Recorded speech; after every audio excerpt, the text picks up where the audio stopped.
ফের তীব্র হচ্ছে নদী ভাঙন, বিলীনের মুখে বসতভিটা ও আবাদি জমি। সোনাম ওয়াংচুকের অনশন ২০তম দিনে, জীবন সংকটাপন্ন। যুক্তরাষ্ট্রে ঘৃণার চরম রূপ, ১৫ বার ছুরিকাঘাত ভারতীয় যুবককে।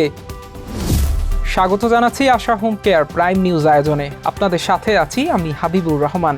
এতক্ষণ শিরোনাম দেখছিলেন, এবারে বিস্তারিত। ছোটবেলায় আমাকে রেখে মা যখন কাজে যেতেন তখন তার দুশ্চিন্তার শেষ ছিল না, আর এখন আমার সেই অবস্থা। চিন্তা নেই, আপনার পাশে আছে আশা লেক্সা। টানা ২০ দিন ধরে অনশনে থাকা ভারতীয় সমাজকর্মী ও শিক্ষাবিদ সোনাম ওয়াংচুক ক্রমবর্ধমান আহ্বান সত্ত্বেও অনশন ভাঙতে রাজি হননি।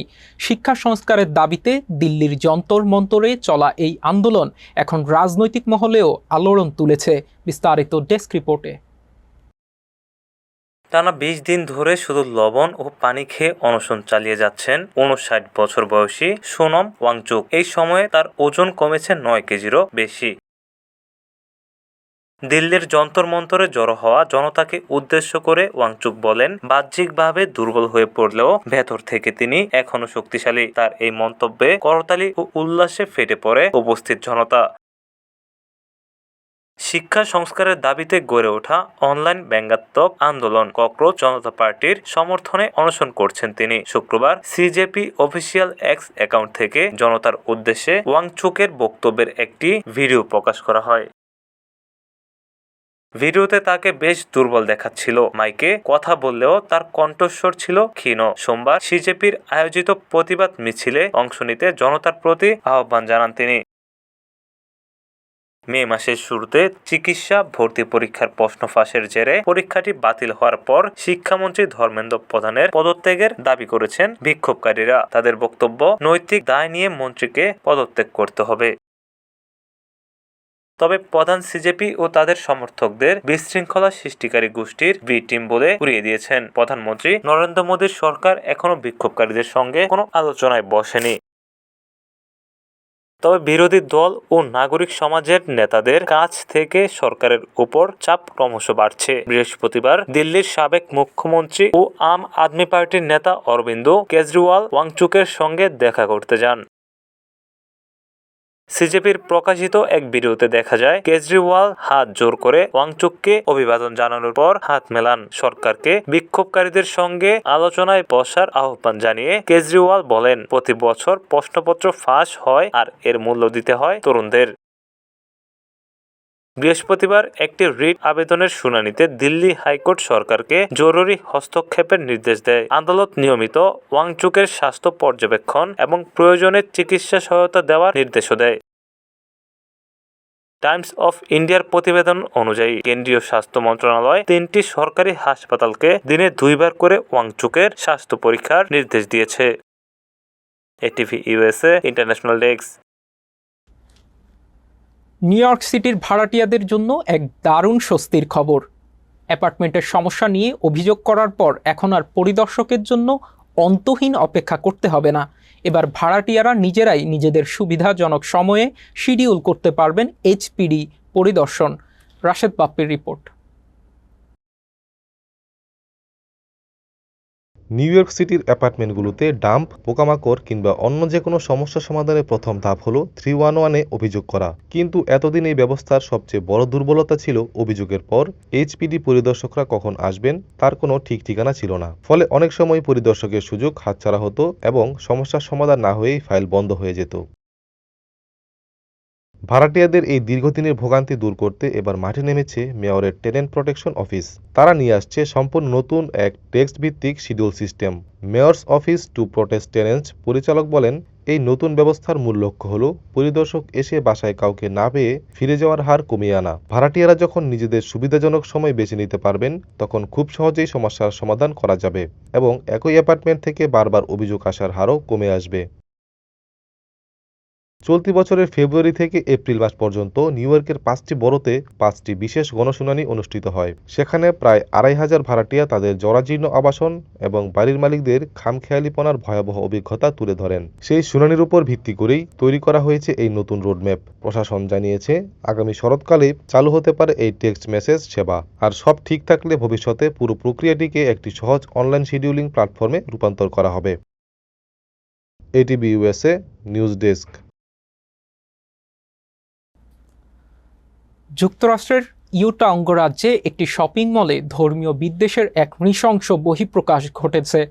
কেবল মুসলিম পরিচয়ের কারণে সেখানে এক নিরপরাধ ভারতীয় কর্মীকে নির্মমভাবে ছুরিকাঘাত করা হয়েছে। জীবন মৃত্যুর সন্ধিক্ষণে থাকা ওই কর্মীর নাম সোহাইল। এই বর্বর হামলার পেছনে উগ্র ধর্মীয় চরমপন্থা ও ঘৃণা কাজ করেছে বলে নিশ্চিত করেছে স্থানীয় প্রশাসন। ঘটনার পরপরই হামলাকারী 48 বছর বয়সী পিটার মাইকেল লারসেনকে গ্রেপ্তার করেছে পুলিশ। তবে এই কাপুরুষোচিত হামলা আরও একবার মার্কিন মুলুকের ধর্মীয় সংখ্যালঘু ও অভিবাসীদের নিরাপত্তা নিয়ে বড় ধরনের প্রশ্ন তুলে দিয়েছে। বিস্তারিত জানব শুভর প্রতিবেদনে।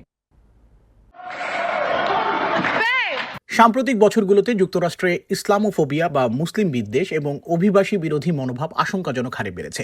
রাজনৈতিক উস্কানি ও সামাজিক যোগাযোগ মাধ্যমে ছড়ানো অপপ্রচার এই ঘৃণার আগুনে ঘি ঢালছে। স্থানীয় পুলিশ ও প্রত্যক্ষদর্শীদের সূত্রে জানা গেছে, ভারতীয় যুবককে 15 বার ছুরিকাঘাত করার ঘটনাটি ঘটে ওয়েস্ট ভ্যালি সিটির ভ্যালি ফেয়ার মলে। প্রতিদিনের মতো নিজের কর্মস্থলে কাজ করছিলেন হাসিখুশি ও পরিশ্রমী যুবক সোহাইল। হঠাৎই সেখানে উপস্থিত হন পিটার লারসেন। কোনো পূর্বশত্রুতা বা ঝগড়া ছাড়াই তিনি সোহাইলকে সরাসরি প্রশ্ন করেন, আপনি কি মুসলিম? সোহাইল ইতিবাচক উত্তর দেওয়া মাত্রই কোনো কিছু বুঝে ওঠার আগে লারসেন তার ওপর ধারালো অস্ত্র নিয়ে ঝাঁপিয়ে পড়েন। একের পর এক অন্তত 15 বার ছুরিকাঘাত করা হয় সোহাইলকে। রক্তে ভেসে যায় চারপাশ।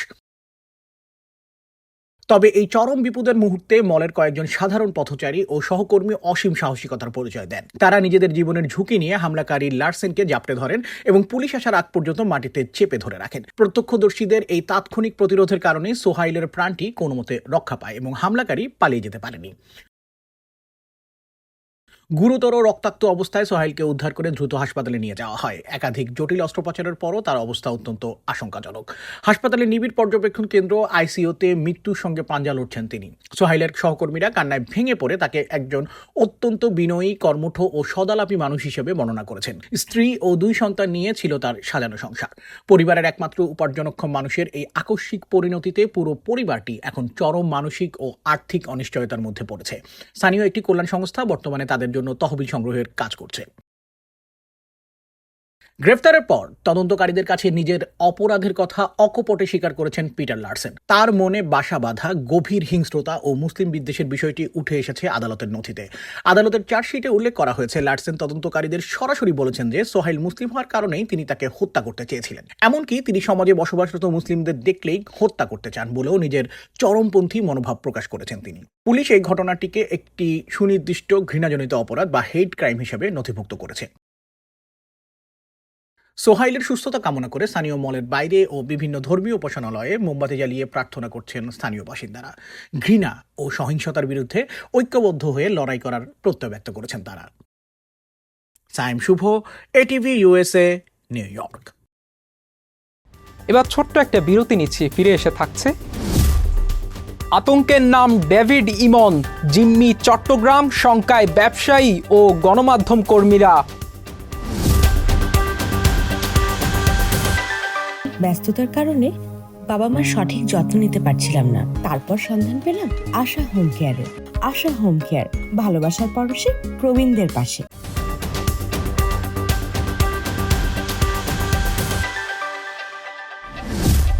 স্বাগত আবারও আশা হোম কেয়ার প্রাইম নিউজ আয়োজনে।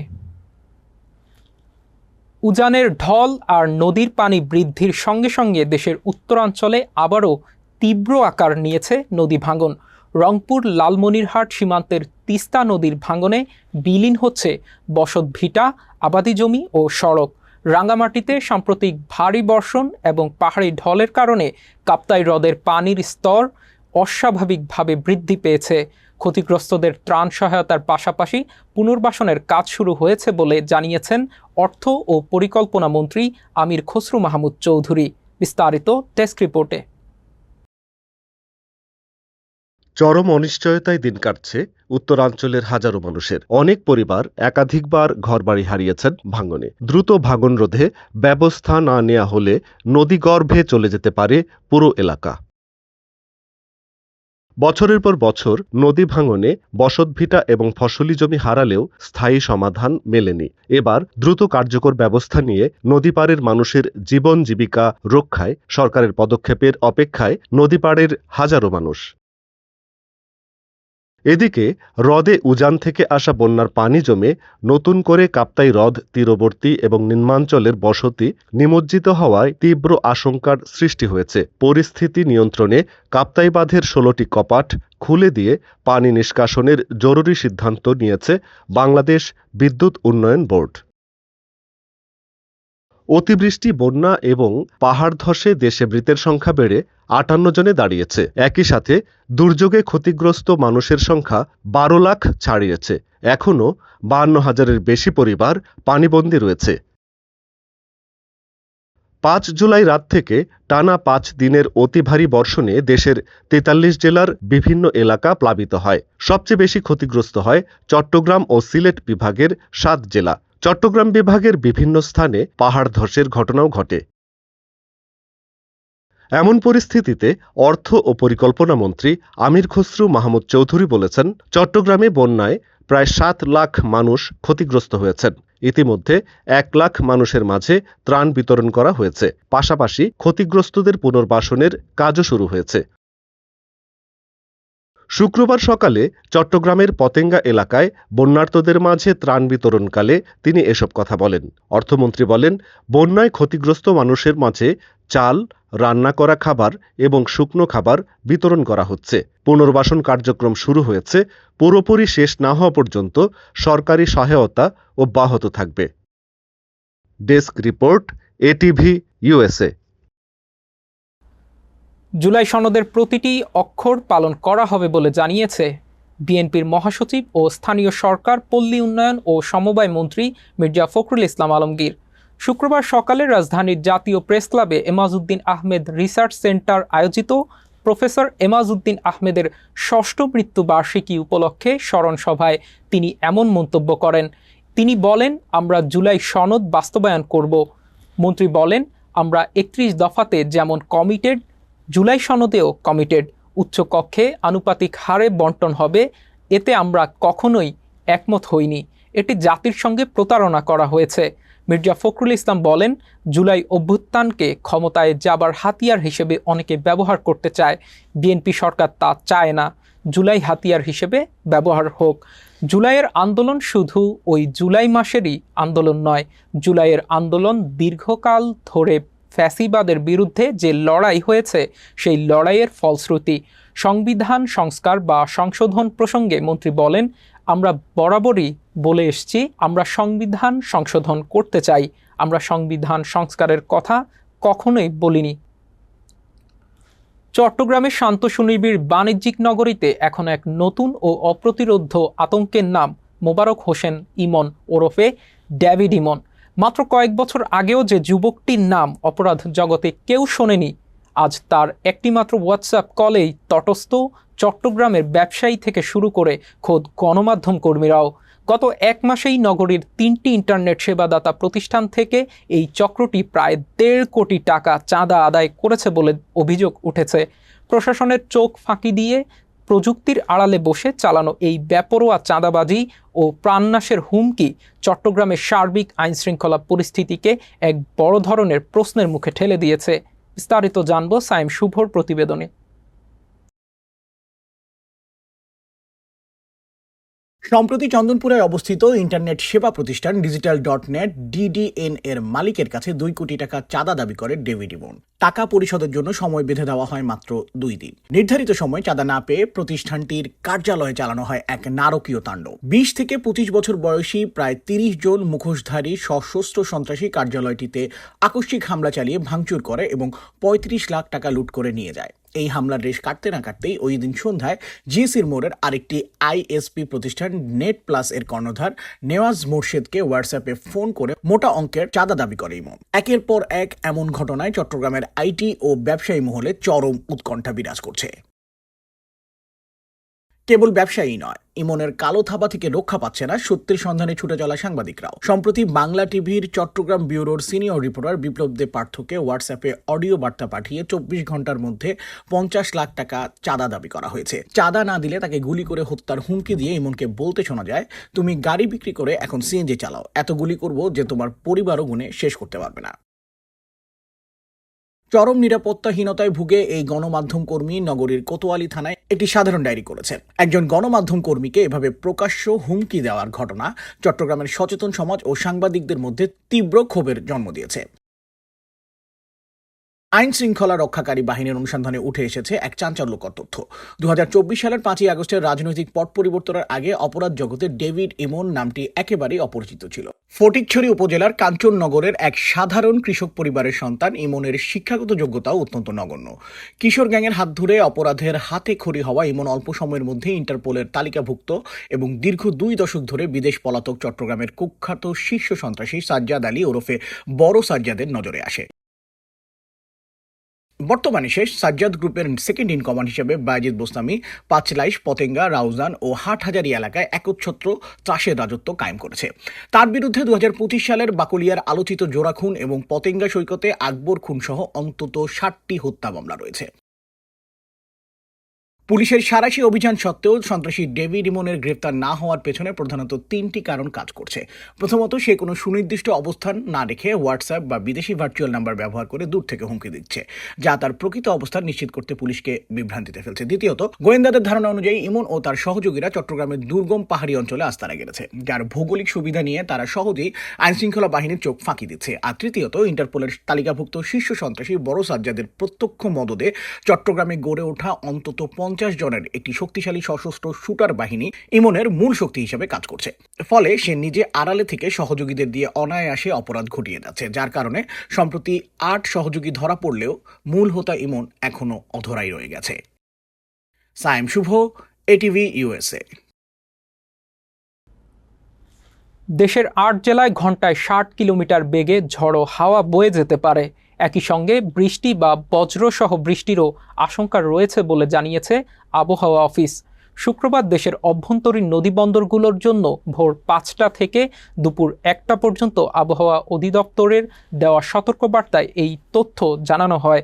এতে বলা হয়েছে, খুলনা, বরিশাল, পটুয়াখালী, নোয়াখালী, কুমিল্লা, চট্টগ্রাম, কক্সবাজার এবং সিলেট অঞ্চলগুলোর উপর দিয়ে দক্ষিণ বা দক্ষিণ পূর্ব দিক থেকে ঘন্টায় 45 থেকে 60 কিলোমিটার বেগে অস্থায়ীভাবে দমকা বা ঝড়ো হাওয়া বয়ে যেতে পারে।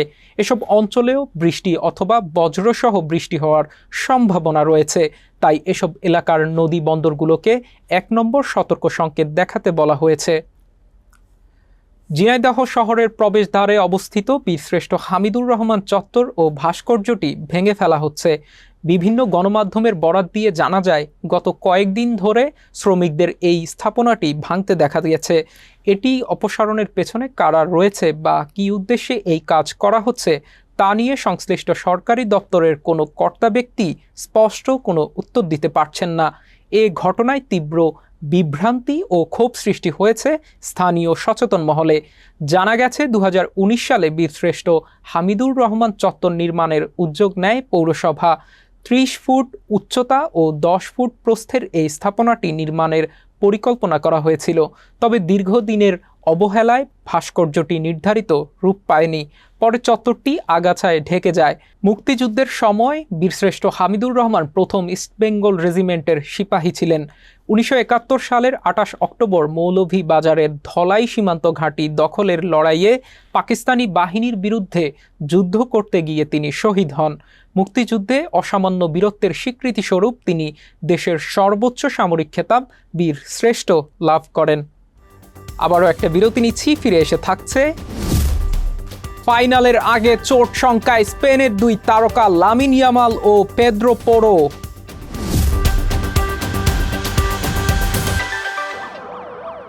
আমি যদি মিথ্যে বলতাম তাহলে আমার ছেলেটা কি শিখত? বাবা, সব সময় সাদাকে সাদা এবং কালোকে কালো বলি। সাপ্তাহিক সাদা কালো, আমরা সাদাকে সাদা, কালোকে কালো বলি।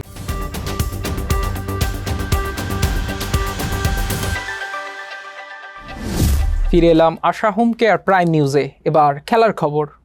রোববার আর্জেন্টিনার বিপক্ষে বিশ্বকাপ ফাইনালের আগে দুশ্চিন্তা বাড়াচ্ছে স্পেনের দুই তারকা ফুটবলারের চোট শঙ্কা। আলাদাভাবে অনুশীলন করেছেন লামিন ইয়ামাল ও পেদ্রো পোরো। তবে কোচ জানিয়েছেন পরিস্থিতি নিয়ন্ত্রণে আছে। বিস্তারিত ডেস্ক রিপোর্টে। নিউ জার্সিতে রোববার আর্জেন্টিনার মুখোমুখি হবে স্পেন। তার আগে দলের দুই গুরুত্বপূর্ণ ফুটবলার লামিন ইয়ামাল ও পেদ্রো পোরোকে নিয়ে দেখা দিয়েছে ফিটনেস শঙ্কা। দুজনেই আলাদাভাবে অনুশীলন করেছেন, যা নিয়ে উদ্বিগ্ন স্প্যানিশ শিবির। তবে ইএসপিএন এর প্রতিবেদনে বলছে সতর্কতা হিসেবে তাদের আলাদা অনুশীলন করানো হচ্ছে এবং ফাইনালে দুজনেরই খেলার সম্ভাবনা রয়েছে। ফ্রান্সের বিপক্ষে সেমিফাইনালে 84 মিনিট খেলেন ইয়ামাল আর পুরো 90 মিনিট মাঠে ছিলেন পোরো। পরে অস্বস্তি অনুভব করার পর তুলে নেওয়া হয়েছিল পোরোকে। Spain coach Luis de la Fuente জানিয়েছেন পোরো পেশির উপর বাড়তি চাপে ভুগছেন এবং ফাইনালের আগে তাকে পর্যবেক্ষণে রাখা হবে। ইয়ামাল প্রসঙ্গে দে লা ফুয়েন্তে বলেন, চিকিৎসক দলের সঙ্গে কথা বলে তিনি নিশ্চিত হয়েছেন যে তার চোট গুরুতর কিছু নয় এবং সবকিছু ইতিবাচক দেখাচ্ছে।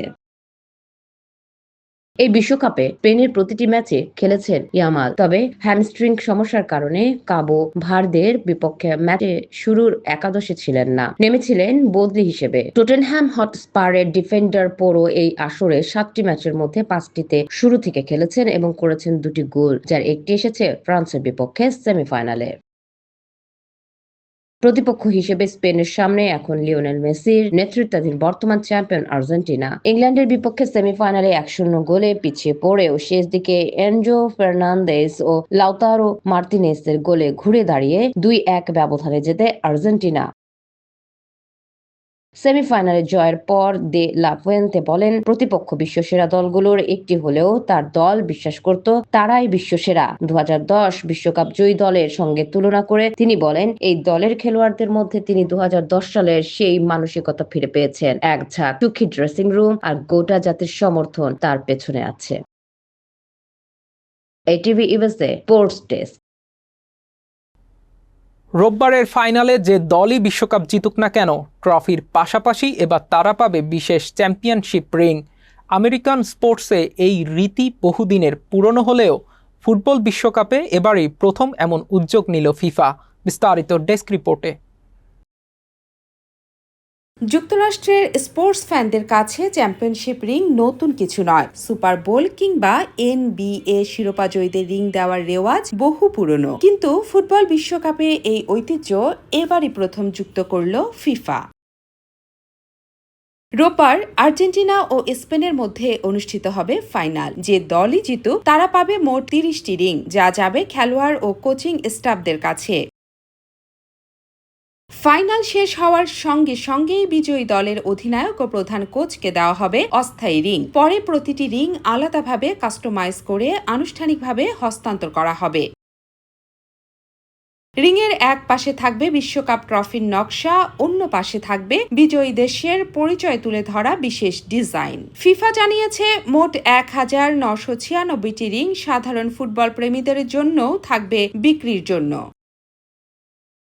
অর্থাৎ 30টি খেলোয়াড়দের জন্য, এবং বাকি 1996টি মিলিয়ে মোট 2026টি রিং তৈরি হয়েছে বিশ্বকাপের এবারের আসর উপলক্ষে। ফরাসি তারকা পল পগবা অবশ্য 2018 সালের বিশ্বকাপ জয়ের পর নিজ উদ্যোগেই সতীর্থদের জন্য রিং তৈরি করেছিলেন। তবে ফিফার পক্ষ থেকে আনুষ্ঠানিকভাবে রিং দেওয়ার ঘটনা এবারই প্রথম। ATV USA news desk. শেষ করার আগে থাকছে বিনোদনের খবর। জর্জিয়া রাজ্যের আটলান্টায় 11 জুলাই শনিবার বিকেলে এসসি ইভেন্ট হলে লীলাবতী সঙ্গীত নিকেতনের যুগপূর্তি পালন উপলক্ষে আনন্দধারা শিরোনামে কবি প্রণাম অনুষ্ঠানের মধ্য দিয়ে রবীন্দ্রনাথকে শ্রদ্ধা নিবেদন করা হয়। লীলাবতী সঙ্গীত নিকেতনের কর্ণধার চন্দ্রশেখর দত্তের শুভেচ্ছা বক্তব্যের মাধ্যমে অনুষ্ঠানের শুভ সূচনা হয়। অনুষ্ঠানে সংস্কৃতিতে অবদানের স্বীকৃতিস্বরূপ ডাক্তার আজিজুল হক, ডক্টর সব্যসাচী মিত্র, ডক্টর পরিমল মজুমদার এবং লীলাবতীর অন্যতম শুভানুদ্দায়ী দীপাঙ্ক দত্তকে সম্মাননা প্রদান করা হয়। এছাড়াও লীলাবতী সঙ্গীত নিকেতনের বর্তমান ও প্রাক্তন শিক্ষার্থীদের উত্তরীয় পরিয়ে দেওয়া হয়। অনুষ্ঠানে কণ্ঠের মাধুর্যে শ্রোতাদের বিমোহিত করেন সঙ্গীতশিল্পী অমিতাভ সেন, প্রবীর ভট্টাচার্য, তাহমিদ রহমান, ডিম্পল মজুমদার, শ্রীপর্ণা দাস, রীতা দত্ত, অনন্যা দাস, দেবারতী দত্ত, আকাশলীনা সৈয়দ, শ্রাবন্তী বসু, নীল মজুমদার, শিশুশিল্পী ইসমাইল রহমান ও আদিদেব। কবিতায় সুভদ্র গুপ্ত শ্রোতাদের মধ্যে মুগ্ধতার আবেশ ছড়িয়ে দিতে সক্ষম হন। সঙ্গীত শিল্পীদের গান পরিবেশনের ফাঁকে ফাঁকে নৃত্যের ঝংকার তোলেন সংযুক্তা রায় ও ডিম্পল মজুমদার। শিল্পীদেরকে যন্ত্রসঙ্গীতে সহযোগিতা করেন তবলায় সুরজিৎ বন্দ্যোপাধ্যায়, কিবোর্ড ও বেহালায় অমিতাভ সেন, গিটারে সাবা সারোয়ার, মন্দিরায় সুভদ্র গুপ্ত, শব্দ নিয়ন্ত্রণে মুন্সিয়ানা দেখিয়েছেন অঙ্কন বসু। অনুষ্ঠানের উপস্থাপনায় ছিলেন ডিম্পল মজুমদার ও প্রবীর ভট্টাচার্য। সমগ্র অনুষ্ঠান পরিচালনায় ছিলেন চন্দ্রশেখর দত্ত। আপ্যায়নে ছিলেন তৃপ্তি দত্ত ও চন্দনা ভট্টাচার্য। ওই দিন সংস্কৃতি প্রেমীদের ভিড়ে মিলনায়তন ছিল কানায় কানায় পূর্ণ। শ্রোতারা সবাই নিমগ্ন হয়ে রবীন্দ্র গানে, নাচে ও কবিতায় অবগাহন করেছে। আশা হোম কেয়ার প্রাইম নিউজ শেষ করার আগে শিরোনামগুলো আরও একবার। ফের তীব্র হচ্ছে নদী ভাঙন, বিলীনের মুখে বসতভিটা ও আবাদি জমি। সোনাম ওয়াংচুকের অনশন 20তম দিনে, জীবন সংকটাপন্ন। যুক্তরাষ্ট্রে ঘৃণার চরম রূপ, 15 বার ছুরিকাঘাত ভারতীয় যুবককে। এতক্ষণ আশা হোম কেয়ার প্রাইম নিউজ আয়োজনে আমাদের সাথে থাকার জন্য ধন্যবাদ। এটিভি ইউএসএ দেখতে ডাউনলোড করুন অ্যাপ, চোখ রাখুন এটিভি ইউএসএ ফেসবুক পেজ ও ইউটিউব চ্যানেলে। থাকুন এটিভি ইউএসএর সাথে, থাকুন সংবাদে, সংস্কৃতিতে, বিশ্বজুড়ে বাঙালিয়ানায়।